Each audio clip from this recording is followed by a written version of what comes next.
Здравейте, колеги! Казвам се Веселин Станков и съм от техническия отдел на Saip Software. Saip е испанска компания с повече от 40 години опит в разработката на програмни продукти за строителството.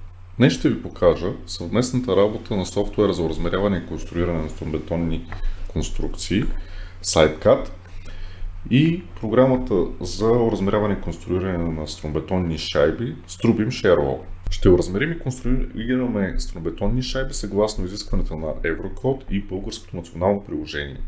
Представям ви модела, изграден в вече представения онлайн семинар за работа с програмата SiteCAD. В модела са дефинирани всички конструктивни елементи, извършен е модален анализ и за стените, работещи като шайби, са получени усилията и техните деформации.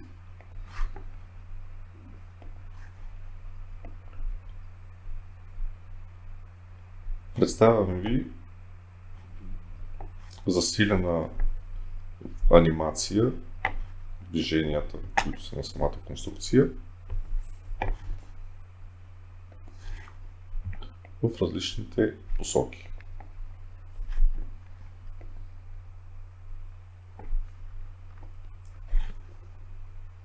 Тези така наречени шайби или стени, работещи на срязване, по време на работа трябва да бъдат означени като какви ще работят, защото програмата различава два типа конструктивни елементи: стени, работещи като преградни стени, и стомбетонни шайби.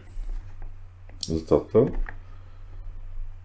даденият конструктивен елемент трябва да бъде означен, че ще работи като шайба и съответно трябва да му бъде представена зададена номерация. Този модел трябва да бъде експортиран в BIM Server Center, чрез който последствие Strubim ShareWall ще може да импортира усилията и конструктивните елементи. За целта трябва да свържем този проект с сървъра, което се случва чрез командата споделя. След като се сподели, всички конструктивни елементи, натоварвания и получени усилия се качват в онлайн платформата BIM Server Center.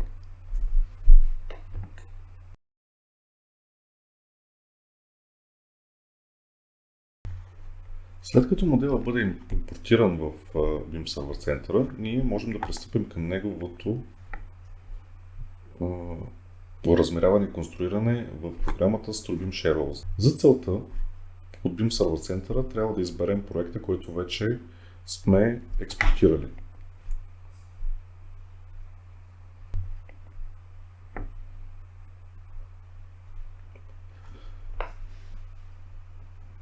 Всички предварително дефинирани стени, които ще работят като шайби, ще бъдат импортирани заедно с техните усилия и техните референции са видни тук.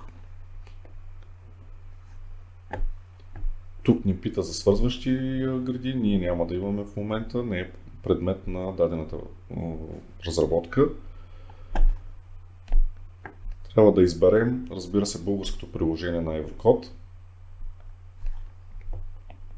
и съответно да се настроим материалите за работа.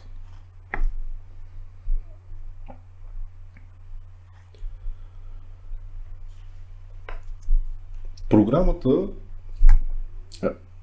различава ограничения, зоните с ограничен бетон и нормалната зона на стената. В следващото меню ние трябва да дефинираме армировката, с която ще работим, като програмата иска да дефинираме армировката за ограничените зони, за усилените зони, както и за тялото на стената. В случая ще го приема, за да може да продължим към импортирането.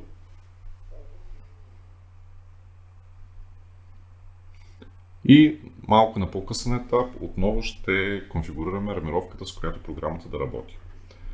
Ето тук е основното меню, от което ние можем да избираме настройките за работата, както с нормите, така и коефициентите. Можем да избираме материала.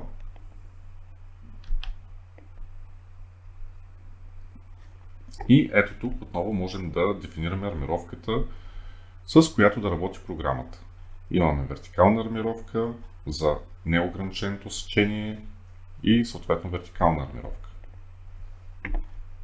Ето и армировката, която да бъде използвана в ограниченото сечение или така наречената усилена зона и стремената в тази зона.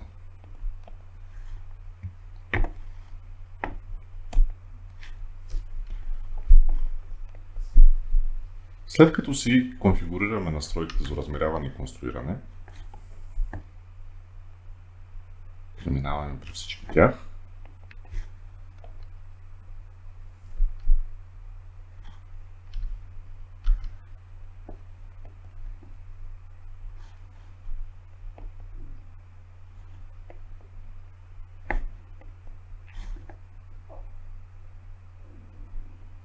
Ето ви и усилията вече експортирани от SipeCAD, както и всички комбинации, които преди това са били дефинирани.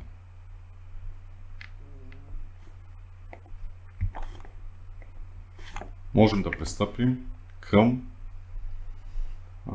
размеряване на всички стени, като кажа Design All Walls.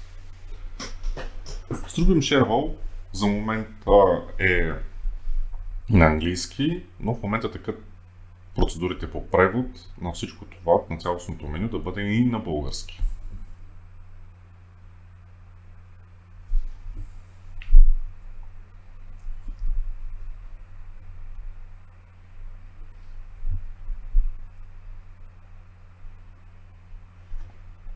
Обърнете внимание, че програмата директно не представи усилените зони или така наречените глави, като тя ни позволява съответно ние да променим армировката. Ето да кажем тук, можем да кажем, че искаме абсолютно всички пъти да бъдат свързани.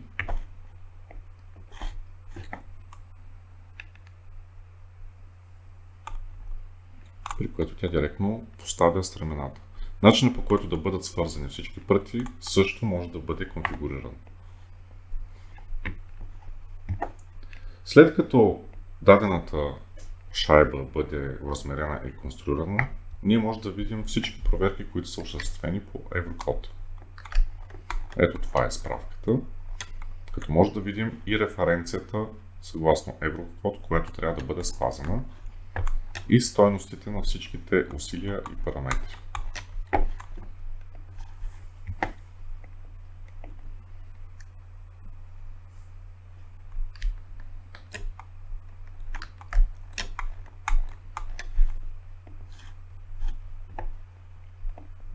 Цялостният модел може да бъде видян в 3D.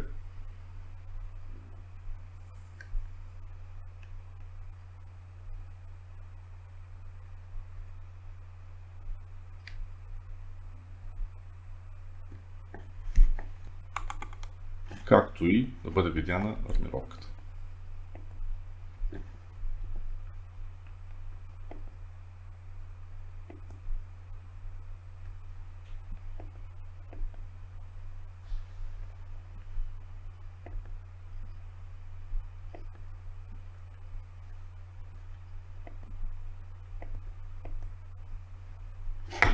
Ето.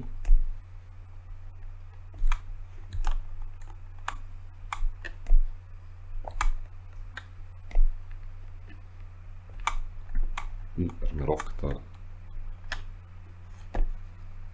на стените.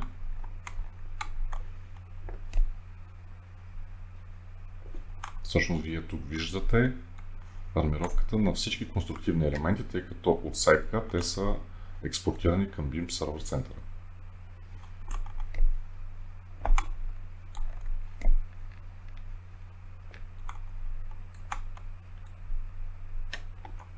Всички елементи на снаждане, усилени зони, стремена, куки, фиби могат да бъдат конфигурирани по начина, по който да бъдат конструирани и съответно въведени в програмата. След като сме приключили с размеряването и конструирането на шайбите, е добре това нещо отново да бъде качено в сървъра или така наречения Cloud Server.